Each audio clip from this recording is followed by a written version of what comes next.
നാഹൂമിന്റെ പുസ്തകത്തിൽ നിന്നുള്ള വായന 1-ാം അധ്യായം 1 മുതൽ 15 വരെയുള്ള തിരുവചനങ്ങൾ. നിനവേയുടെ മേൽ വിധി. നിനവേയെ സംബന്ധിച്ചുള്ള പ്രവചനം.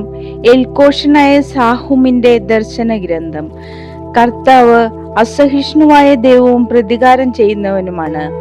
കർത്താവ് പ്രതികാരം ചെയ്യുന്നവനും ക്രോധം നിറഞ്ഞവനുമാണ്. കർത്താവ് തന്റെ വൈരികളോട് പകരം വീട്ടുകയും ശത്രുക്കൾക്ക് വേണ്ടി ക്രോധം കരുതി വെക്കുകയും ചെയ്യുന്നു. കർത്താവ് ദീർഘക്ഷമയുള്ളവനും അതിശക്തനുമാണ്. ഒരു കാരണവശാലും അവിടുന്ന് കുറ്റക്കാരെ വെറുതെ വിടുകയില്ല. ചുഴലിക്കാറ്റും കൊടുങ്കാറ്റിലുമാണ് അവിടുത്തെ പാത. മേഘങ്ങൾ അവിടുത്തെ പാദങ്ങളിലെ പൊടിയാണ്.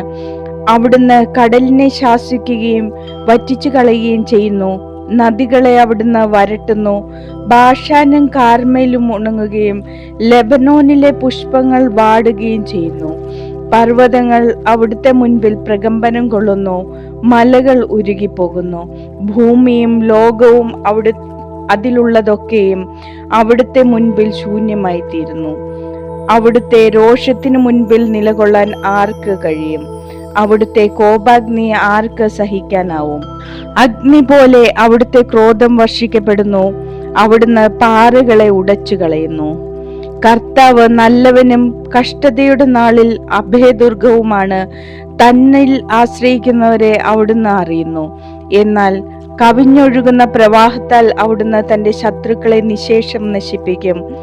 അവിടുന്ന് അവരെ അന്ധകാരത്തിലേക്ക് അനുധാവനം ചെയ്യും. കർത്താവിനെതിരായി നിങ്ങൾ എന്തു ഗൂഢാലോചനയാണ് നടത്തുന്നത്?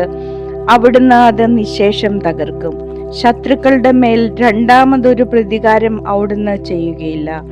കെട്ടുപിണഞ്ഞു കിടക്കുന്ന മുൾപടർപ്പ് പോലെ, ഉണങ്ങിയ വൈക്കോൽ പോലെ അവർ ദഹിപ്പിക്കപ്പെടും.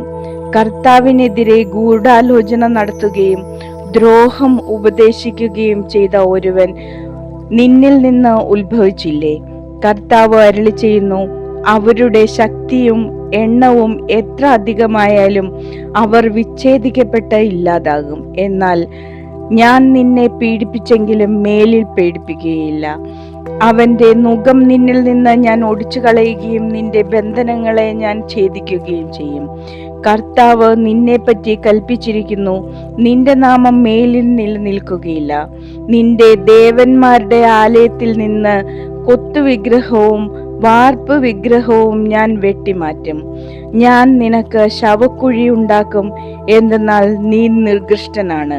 സദ്വാർത്ത കൊണ്ടുവരുന്നവന്റെ, സമാധാനം പ്രഘോഷിക്കുന്നവന്റെ പാദങ്ങൾ അതാ മലമുകളിൽ.